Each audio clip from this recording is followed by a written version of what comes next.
Morning student, BA-BSc second year geography की class में आपका हार्दिक स्वागत। डॉक्टर अनुज हाजड़िया। कल हमने बात की थी किसकी, विश्व की मानव प्रजातियों के बारे में हमने पढ़ा था। किसके बारे में पढ़ा था? कोबर के बारे में पढ़ा था, नहीं टेलर के बारे में पढ़ा था और बर्नियर के बारे में पढ़ा था। बर्नियर पहला ऐसा मानव शास्त्री था जिसने मानव प्रजातियों का वर्गीकरण किया था। और उसके बाद हमने किसको पढ़ा था? टेलर महोदय को पढ़ा था। उसने अलग अलग प्रजातियों के प्रकार बताए थे। आज हम बात करेंगे कोबर महोदय की। सांस्कृतिक मानव शास्त्री थे और 1816 में आए थे। 1960 तक इनका योगदान रहा था भूगोल में। और इन्होंने क्या किया था? मानव प्रजातियों का वर्गीकरण दिया था कि विश्व में कितने प्रकार की मानव प्रजातियां पाई जाती हैं। उनके बारे में इन्होंने अपना सिद्धांत दिया था। इन्होंने क्या किया था? मानव की जो त्वचा का रंग है उसको मुख्य आधार माना और उसके आधार पर क्या किया था? मानव प्रजातियों का वर्गीकरण दिया था। तो इन्होंने 3 मुख्य आधार माने थे। जो कोबर महोदय थे इन्होंने 3 मुख्य आधार माने थे कि 3 मुख्य प्रजातियां मानी थी। और वो जो प्रजातियां हैं वो विश्व की 90% जनसंख्या का प्रतिनिधित्व करती हैं। कि 10% जनसंख्या ऐसी है जिसमें विभिन्न जो प्रजातियां हैं उनके आपस के मिश्रण पाए जाते हैं। लेकिन जो 3 मुख्य प्रजातियां इन्होंने बताई वो विश्व की 90% जनसंख्या का प्रतिनिधित्व करती हैं। हम कह सकते हैं कि विश्व की जो 90% जनसंख्या है वो कौन सी प्रजाति की है? काकेशियन की, मंगोलाइड की और निग्रोइड की। सही है। उन्होंने इस प्रकार से अपने विचार व्यक्त किए थे और इन्हीं के बारे में उन्होंने अपना सिद्धांत दिया था कि 3 मुख्य उप जातियाँ और उसकी अन्य उप प्रजातियों में उसको विभाजित किया गया था। आप सभी जानते हैं कि सबसे पहले कौन सी प्रजाति की उत्पत्ति हुई थी? निग्रोइड की। तो उन्होंने भी किसको माना था कि सबसे जो प्राचीन प्रजाति है वो कौन सी है? निग्रोइड है। जो सबसे प्राचीन प्रजाति है वो कौन सी है? निग्रोइड है। तो फर्स्ट में उन्होंने डाला कि सबसे पहले जिस प्रजाति की उत्पत्ति हुई उसको हम कौन सी प्रजाति कहेंगे? निग्रोइड प्रजाति हम उसको कहेंगे। आप सभी जानते हैं कि जो निग्रो होते हैं या जो काले पिग्मी होते हैं, बुशमैन होते हैं, वो काले रंग के पाए जाते हैं या श्याम वर्ण के पाए जाते हैं। उसका कारण क्या है कि भूमध्य रेखा वाले क्षेत्र पर रहते हैं तो त्वचा का रंग कैसा मिलेगा? काला मिलेगा। ये देखिए आप, ये है भूमध्य रेखा। कांगो बेसिन आपने देखा होगा कि ये जब जैसे अफ्रीका है तो इस वाले क्षेत्र में ये जो जाति है हमारी निग्रोइड प्रजाति वो यहाँ पाई जाती है, जिसमें हम शामिल कर सकते हैं निग्रो को भी कर सकते हैं, काले पिग्मी को भी कर सकते हैं, बुशमैन को भी कर सकते हैं। तो ये क्या है? उष्णकटिबंधीय क्षेत्र में स्थित है, जिसके कारण क्या है? यह जो प्रजाति है उसका त्वचा का रंग कैसा पाया जाता है? काला पाया जाता है। श्याम वर्ण भी कह सकते हैं हम इसको, रंग काला भी कह सकते हैं। दूसरी बात आई, निग्रोइड प्रजाति को किसने खदेड़ा था? निग्रो ने। सही है। तो यह जो प्रजाति थी वह कहाँ पहुँच गई थी? जो महाद्वीपों के जो बाहरी क्षेत्र थे। सही है। कह सकते हैं कि हम दुर्गम पहाड़ी क्षेत्र कह सकते हैं, मरुस्थलीय भाग कह सकते हैं, पहाड़ी क्षेत्र कह सकते हैं, जंगली वन कह सकते हैं। तो यह इस निग्रो प्रजाति ने इसको खदेड़ दिया। तो यह कहाँ मिलती है? यह जो प्रजाति है उसका निवासी स्थान कौन से क्षेत्र हैं? कि जो द्वीप हैं उसके बाहरी किनारे, और उसमें अगर हम बात करें कि जंगली वन, मरुस्थल या पहाड़ी क्षेत्र हैं, वहाँ पर यह प्रजाति पाई जाती है। इस प्रजाति में हम शामिल किस किस को करेंगे? पहले तो हम इसके शारीरिक लक्षणों की थोड़ी सी बात करेंगे। इनके जो बाल होते हैं ऊन जैसे होते हैं, आपने भेड़ के देखे होंगे बाल कैसे होते हैं, छल्लेदार, इस प्रकार के इनके बाल पाए जाते हैं। चौड़ी सी नाक पाई जाती है, सिर मध्यम पाया जाता है। इस प्रकार के इनके शारीरिक लक्षण पाए जाते हैं। हाइट भी इनकी कम होती है। इनकी जो हाइट होती है, इसी में जैसे ये पिग्मी आएंगे आगे, देखिए 1.4 मीटर के ही होते हैं। कह सकते हैं कि दुनिया में सबसे छोटी प्रजाति। और अपने तो किसी की हाइट कम हो जाती है तो हम उसको बोना बोना करके, हाँ, नाटा बोल के उसको चिढ़ाते हैं। तो जो यह प्रजाति है इसकी हाइट जो होती है, कह सकते हैं कि इसकी जो शरीर या कद की लंबाई जो होती है वो कम पाई जाती है। तो इसमें जो निग्रो है, काले पिग्मी है, बुशमैन और मेलेनेशियाई, ये सारी जो उप प्रजातियां हैं वो इसमें शामिल होती हैं। अब पूछा जाए कि जो निग्रोइड हैं कहाँ पाए जाते हैं? अब भूमध्य रेखा वाला जो क्षेत्र है हम वहाँ कह सकते हैं कि वहाँ कौन सी प्रजाति पाई जाती है? निग्रोइड प्रजाति पाई जाती है। बात करी हमने अफ्रीका की, दक्षिणी पूर्वी एशिया की, तो वहाँ पर यह प्रजाति पाई जाती है। अब अफ्रीका में भूमध्य रेखा वाला भाग, कांगो बेसिन, वो सारे क्षेत्र किस में आएंगे? अफ्रीका में। दक्षिणी पूर्वी एशिया वाले अगर क्षेत्र की हम बात करें, भारत से नीचे की तरफ जितने भी छोटे छोटे द्वीप समूह हैं वो सब किस में आते हैं? दक्षिणी पूर्वी एशिया। एक चीज़ का आप हमेशा ध्यान रखना कि इधर हमेशा आपका ईस्ट पूर्व, पश्चिम, उत्तर और दक्षिण, तो आपके जो भारत की स्थिति है आपके यहाँ है, तो इसके जो दक्षिणी पूर्वी भाग में जो पाई जाते हैं, या कह सकते हैं कि हम जो विश्व का मानचित्र है उसके दक्षिणी पूर्वी भाग में जो पाया जाता है, अब वही स्थिति आ जाती है। तो यहाँ के अकॉर्डिंग आपको दक्षिणी पूर्वी दक्षिणी पश्चिमी का क्या लगाना है? अनुमान लगाना है, ठीक है, कि वह देश के कौन से, विश्व के कौन से हिस्से में स्थित है। तो जो निग्रोइड प्रजाति थी अफ्रीका और दक्षिणी पूर्वी एशिया में यह पाई जाती है। जो सघन जंगल होते हैं, पहाड़ी होते हैं, मरुस्थल होते हैं, ऐसे क्षेत्रों में निवास करती है। क्यों? क्योंकि निगरों ने इसको खदेड़ दिया और उस क्षेत्र पर अपना अधिकार जमा लिया, इसलिए यह कह सकते हैं जो निग्रोइड प्रजाति है कहाँ पहुँच गई? वो पहाड़ी, मरुस्थल या जंगली क्षेत्र में। अब बात करते हैं हम कि जो निग्रोइड प्रजाति है उसको अलग अलग भागों में इन्होंने क्या किया? विभाजित किया है। अब निग्रोइड है तो इसी का निग्रो भी इसी के समानार्थी इसमें उपयोग में लिया गया है, क्योंकि इन दोनों की जो शारीरिक संरचना है उसमें अधिक अंतर नहीं पाया जाता है।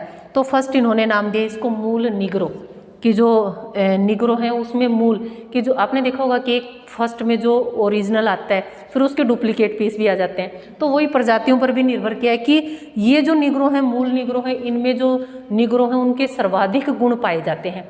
उसके बावजूद तो क्या हो जाती हैं प्रजातियां आपस में संक्रमित हो जाती हैं, मिश्रित हो जाती हैं, और धीरे धीरे जो गुण हैं वो क्या हो जाते हैं? कम हो जाते हैं। तो जो मूल निग्रो हैं वो कैमरून में और कांगो बेसिन, मुख्य मैंने क्या बताया था? अफ्रीका भूमध्य सागरीय जो क्षेत्र है वो उसमें कैमरून और कांगो दोनों ही स्थित हैं। तो जो मूल निग्रो हैं वो कहाँ पर पाए जाते हैं? कैमरून और कांगो में। अब जो निग्रो में विशेषताएं पाई जाती हैं वो मूल निग्रो में भी पाई जाती हैं। त्वचा का रंग काला होता है, सिर मध्यम होता है, कद कम पाया जाता है, और ये सारी विशेषताएं मूल निग्रो में पाई जाती हैं।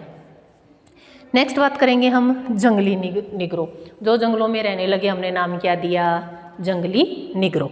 अब इनकी बात करें, सूडान है, युगांडा है, अंगोला है, इन क्षेत्रों में यह निग्रो पाए जाते हैं। जंगली क्षेत्र अधिक होने के कारण इनका जो निवासी स्थान है मुख्य रूप से जंगलों में पाया जाता है। तो सूडान है, युगांडा है और अंगोला है, इन क्षेत्रों में यह जो जंगली निग्रो है वो पाए जाते हैं। देखिए इनमें थोड़ा थोड़ा अंतर पाया जाता है, उस वजह से इनको अलग अलग प्रजातियों, उप प्रजातियों में क्या कर दिया जाता है? इनको विभाजित कर दिया जाता है। नेक्स्ट हम बात करेंगे नियोलिथिक की। ये भी एक किसी की उप प्रजाति थी। ये भी क्या है? नियोलिथिक। एक थे निग्रो और दूसरी एक उप प्रजाति थी हेमेटी। सही है। ये जो दो प्रजातियां आई इनके मिश्रण से एक तीसरी नई प्रजाति की उत्पत्ति हुई। नाम क्या था? नियोलिथिक। सही है। तो हम कह सकते हैं कि एक वर्ण संकर प्रजाति है, दो प्रजातियों के मिश्रण से एक नई तीसरी प्रजाति की उत्पत्ति हुई और हमने नाम क्या दिया उसको? नियोलिथिक। नेक्स्ट हम बात करेंगे बंटू निग्रो। मध्य व दक्षिणी अफ्रीका में पाए जाते हैं। देखिए अलग अलग क्षेत्रों में अलग अलग उप प्रजातियाँ पाई जाती हैं, जैसे बंटू है, पिग्मी है। तो जैसे बंटू जो उपजाति है इसका कह सकते हैं कि हम यह जब अत्यधिक मात्रा में आए तो इन निग्रो को नाम क्या दे दिया गया? बंटू निग्रो। तो जो मध्य और जो दक्षिणी अफ्रीका है वहाँ पर ये बंटू निग्रो पाए जाते हैं। ये लोग व्यापार भी करते हैं। आगे जो हम प्रजातियाँ पढ़ेंगे उनमें इनका अलग अलग से वर्णन भी हम करेंगे। और जो पिग्मी है कह सकते हैं कि विश्व के सबसे नाटे कद के जो मानव प्रजाति है वो क्या है? पिग्मी है। और एक और विशेषता है, जंगलों में रहते हैं, पेड़ों पर चढ़ने में इतने अधिक माहिर होते हैं कि बहुत ही तीव्र गति से पेड़ों पे चढ़ जाते हैं।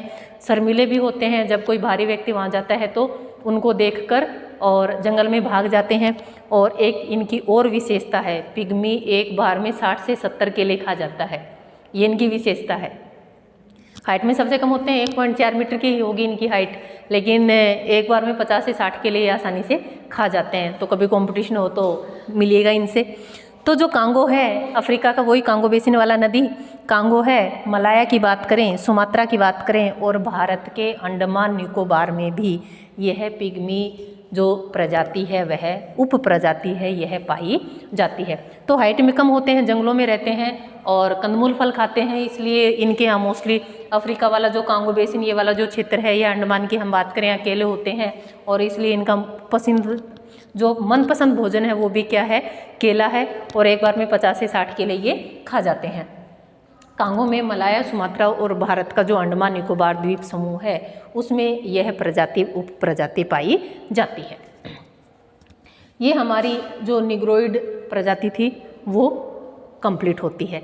इससे जो कोबर महोदय थे उन्होंने 3 मुख्य जातियां बताई थी और उनकी अन्य उपजातियां बताई थी। अब जो निग्रोइड है उसमें मूल जो निग्रो हैं, जंगली निग्रो, नियोलिथिक, बंटू और पिग्मी। जो नियोलिथिक था वो 2 जो प्रजातियां थी उनके मिश्रण से बना, एक तीसरी प्रजाति जिसमें एक निग्रो था और एक हेमेटी था।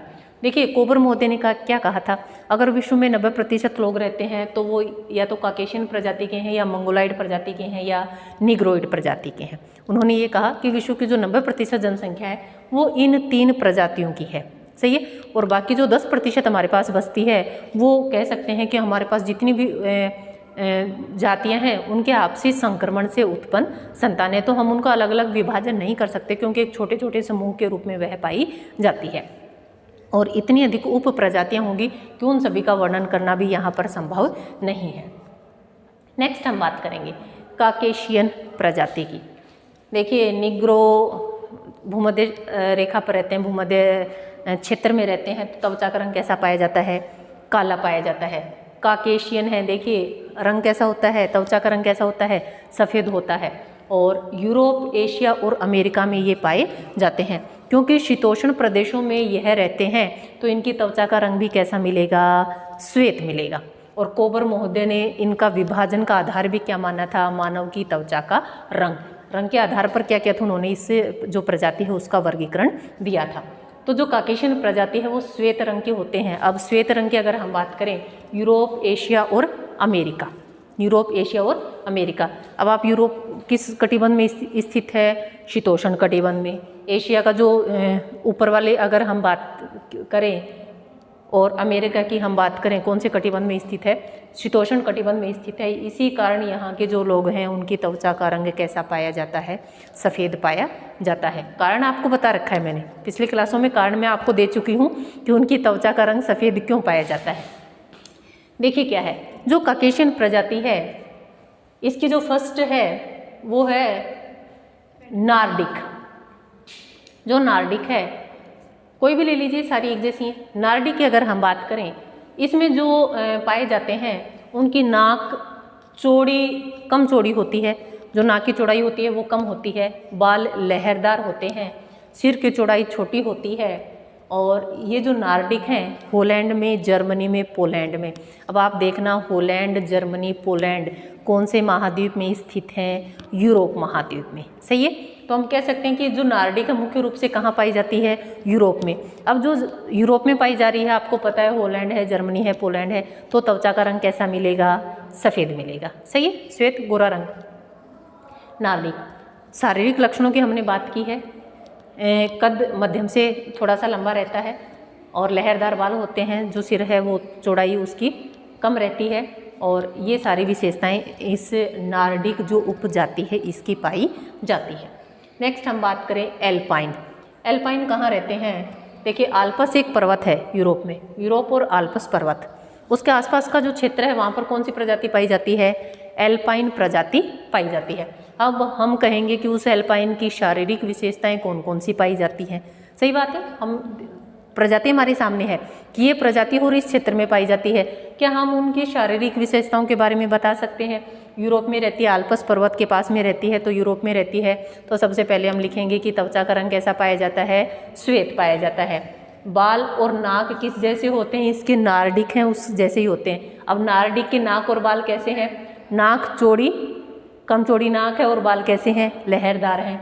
तो एल्पाइन के भी नाक और बाल कैसे पाए जाते हैं, नार्डिक जैसे पाए जाते हैं, सही है। जो सिर की जो चौड़ाई है वह इसकी अधिक पाई जाती है। देखिए दोनों में थोड़ा सा अंतर है, इसकी सिर की चौड़ाई कम पाई जाती है, इसकी सिर की चौड़ाई अधिक पाई जाती है। जैसे ही प्रजातियों में थोड़ी थोड़ी शारीरिक उसके लक्षणों में अंतर जाता है, एक नई उप प्रजाति का कह सकते हैं कि हम उत्पत्ति हो जाती है। तो जो एल्पाइन थे ये भी देखो, जो नार्डिक हैं वो भी यूरोप में पाए जाते हैं, ये भी यूरोप में, लेकिन आल्प्स पर्वत के पास पाए जाते हैं, लेकिन सिर की जो चौड़ाई है वह यहाँ क्या हो गई, बढ़ गई। तो जो एल्पाइन है और नार्डिक दोनों में क्या अंतर है कि जो नार्डिक है उनकी सिर की जो चौड़ाई है वह कम पाई जाती है, जबकि एल्पाइन की सिर की चौड़ाई अधिक पाई जाती है। और नेक्स्ट हम बात करेंगे मेडिटेरेनियन। ये भी जो काकेशियन प्रजाति है इसकी मूल कह सकते हैं या मुख्य उप प्रजाति है। मेडिटेरेनियन यूरोप में, पश्चिमी एशिया में और भारत में यह प्रजाति पाई जाती है। अब भारत के व्यक्ति आपके देखे हुए, उनके जितने भी शारीरिक गुण हैं, शारीरिक लक्षण हैं, उन लक्षणों का वर्णन हम यहाँ पर कर सकते हैं कि शरीर का कद ऐसा पाया जाता है, ऊंचाई ऐसी पाई जाती है, सही है। वो सारे शारीरिक लक्षणों की हमें यहाँ पर वर्णन करना है। आपको रटना कुछ भी नहीं है, इसको समझना है और इसका वर्णन आपको करना है, सही है। इसमें एक लैप और होते हैं, देखिए शीतोष्ण कटिबंध में स्थित हैं जो लैप होते हैं, ये भी टुंड्रा वाले क्षेत्र में आते हैं, तो इन लैप को भी इसमें शामिल किया गया है। लैप है वो क्या होते हैं, टुंड्रा प्रदेश के निवासी होते हैं। टुंड्रा प्रदेश कौन बताएगा, टुंड्रा प्रदेश क्या होते हैं? देखिए क्या होते हैं, ठंडे क्षेत्र होते हैं। और आज एक टुंड्रा प्रदेश के बारे में और बड़ी अच्छी विशेषता बताती हूँ आपको। ये जो टुंड्रा प्रदेश है सिर्फ उत्तरी गोलार्ध में पाया जाता है, पता था क्या आपको? ये जो टुंड्रा प्रदेश है उत्तरी गोलार्ध में पाया जाता है। इसमें क्या होता है, वनस्पति के नाम पर सिर्फ काई है, छोटे छोटे घास हैं वो ही उगती है। इसमें क्या होता है, कंटिन्यू बर्फ़ जम जाती है। जब बर्फ़ जम जाती है, जब पिघलती है तो छोटी छोटी काई कह सकते हैं। देखो आप सभी जानते हो ये काई क्या होती है, जब पानी एक जगह ठहर जाता है तो हरे रंग की एक जिसको हम काई बोलते हैं, फिसलन भरी, वो उस क्षेत्र पर जो जगह है वहाँ पर उत्पन्न हो जाती है, ठहरे हुए पानी में होती है। तो वहाँ पर ये जो काई है यह वनस्पति के रूप में पाई जाती है। उत्तरी गोलार्ध में सिर्फ इसलिए पाया जाता है क्योंकि दक्षिणी गोलार्ध में तो वहाँ पर सागर है, उत्तरी गोलार्ध में ही वहाँ पर हमारे पास स्थल भूमि है। जब हमारे पास स्थल ही नहीं होगा तो क्षेत्र मिलेगा क्या? नहीं है, सागर है। आपने सुना होगा तड़ित झंझावाली 60 डिग्री अक्षांश के आसपास, 70 डिग्री अक्षांश के पास चीखती साठा, तो उधर तो क्या है, सागर है, इसलिए पौने तेज गति से चलती हैं। लेकिन उत्तरी गोलार्ध में ऐसा क्षेत्र जहाँ बर्फ़ जमती है और जैसे ही गर्मी का मौसम आता है तो बर्फ़ पिघल जाती है, काई छोटी छोटी घासें उग जाते हैं। तो जो जो टुंड्रा है वो सिर्फ कौन से गोलार्ध में मिलता है? उत्तरी गोलार्ध में मिलता है। अब जो टुंड्रा है वहाँ जो जनजाति पाई जाती है, उसको जो प्रजाति पाई जाती है उसका नाम क्या है? लैप, सही है। यह जो जाति है, प्रजाति है, इसका जो औसत कद है, जो कद है वो औसत पाया जाता है, न अधिक लंबा और न अधिक छोटा। और जो सिर है, सिर का आकार कैसा पाया जाता है? छोटा पाया जाता है। आपको एक चीज़ पता होगी कि जो भौगोलिक वातावरण है या जलवायु है वो क्या करती है? मानव जीवन को प्रभावित करती है। तो उसके जो शारीरिक लक्षण होते हैं उनको भी प्रभावित करती है। आपने देखा होगा कि शीतोष्ण में वहाँ सिर की चौड़ाई बढ़ जाती है, लेकिन यहाँ सिर वापस छोटा हो जाता है। जैसे क्षेत्र विशेष का प्रभाव उस या कह सकते हैं वातावरण का प्रभाव पड़ता है या जलवायु का प्रभाव पड़ता है। अब इस टुंड्रा प्रदेश की अगर हम बात करें, कह सकते हैं कि यहाँ सर्दी अधिक और गर्मी 1 या 2 महीने की हम कह सकते हैं गर्मी न के बराबर यहाँ पर पाई जाती है। गर्मी सिर्फ इतनी पाई जाती है, उस वह बर्फ़ पिघल जाती है और छोटी मोटी वनस्पति वहाँ पर उगाती है। वनस्पति के नाम पे काई या घास वह यहाँ पर काई, लीचेन, वो सारी छोटे छोटे हैं वो यहाँ पर उगाते हैं। और यह जो टुंड्रा है सिर्फ उत्तरी गोलार्ध में पाया जाता है, दक्षिणी गोलार्ध में मत ढूंढना आप इसको, ठीक है। नेक्स्ट हम बात करेंगे तीसरा मंगोलाइड की। कोबर ने 3 मुख्य जातियाँ बताई थी, प्रजातियाँ बताई थी, 2 का हम वर्णन कर चुके हैं, तीसरी है हमारे पास मंगोलाइड। अब देखिए सफ़ेद रंग भी हो गया, काला रंग भी हो गया, तीसरा रंग कौन सा है हमारे पास? पीलापन लिए हुए। तो जो मंगोलाइड हैं वो किस प्रकार के हैं? उनकी त्वचा का रंग पीलापन लिए होती है। एशिया में, दक्षिणी पूर्वी एशिया में और ऑस्ट्रेलिया में इस प्रकार की जो प्रजातियाँ हैं वह पाई जाती हैं। कोबर महोदय ने उसको भी 3 पार्ट्स में डिवाइड किया है। फर्स्ट है मंगोलियन, सही है, फर्स्ट है मंगोलियन। मंगोलिया का जो मरुस्थल है कहाँ पर स्थित है? एशिया में। उसके आसपास मंगोलिया के पास देश कौन से स्थित हैं? चीन और तिब्बत। तो देखिए छोटे छोटे ट्रिक हैं जिनके माध्यम से हम क्या कर सकते हैं, इन क्षेत्रों का पता लगा सकते हैं। मंगोलिया का मरुस्थल कहाँ है, एशिया में, सही है। तो चीन और तिब्बत भी कहाँ है, एशिया में। तो हम कह सकते हैं जो मंगोलियन है वो कहाँ रहते हैं, चीन और तिब्बत वाले क्षेत्र में, ठीक है। जो मंगोलियन है वो कहाँ रहते हैं, चीन और तिब्बत वाले क्षेत्र में। अब चीन के लोग अगर आपने देख रखे हो तो उनके बाल कैसे होते हैं, सीधे, सिर कैसा होता है, चौड़ा, नाक कैसी होती है, मध्यम। रटने की आवश्यकता पड़ेगी क्या, नहीं पड़ेगी। हो गया हमारा मंगोलियन, बाल सीधे होते हैं, सिर चौड़ा होता है, नाक मध्यम होती है, चीन और तिब्बत में पाए जाते हैं। ये इनके शारीरिक लक्षण पाए जाते हैं और चीन और तिब्बत वाले क्षेत्र में मंगोलियन निवास करते हैं। नेक्स्ट बात की हमने मलेशियन की बात करी। इनका नाक मध्यम होता है, सिर चौड़ा होता है, त्वचा का रंग पीलापन लिए होता है। एशिया, दक्षिण पूर्वी एशिया, ऑस्ट्रेलिया वाले क्षेत्रों में यह पाए जाते हैं। और लास्ट आपके पास आ गया अमेरिकन इंडियन, रेड इंडियन भी इनको बोला जाता है। अमेरिका में जो प्रजाति पाई जाती है उसको हम किस नाम से जानते हैं, अमेरिकन इंडियन या रेड इंडियन। ये जो है इनके जो शरीर का कद है वो अधिक पाया जाता है और त्वचा का रंग पीलापन लिए होता है। ये सारे जो लक्षण हैं वो अमेरिकन इंडियन में पाए जाते हैं या रेड इंडियन में पाए जाते हैं। ये था हमारा कोबर के अनुसार मानव प्रजातियों का वर्गीकरण, कि कोबर ने विश्व की जो मानव प्रजातियां हैं उनका किस प्रकार से निर्धारण किया है। कल मैंने आपसे क्वेश्चन पूछा था, क्या पूछा था कि मानव भूगोल के जन्मदाता कौन है। बहुत सारे बच्चों ने कमेंट्स किया, उसके लिए धन्यवाद।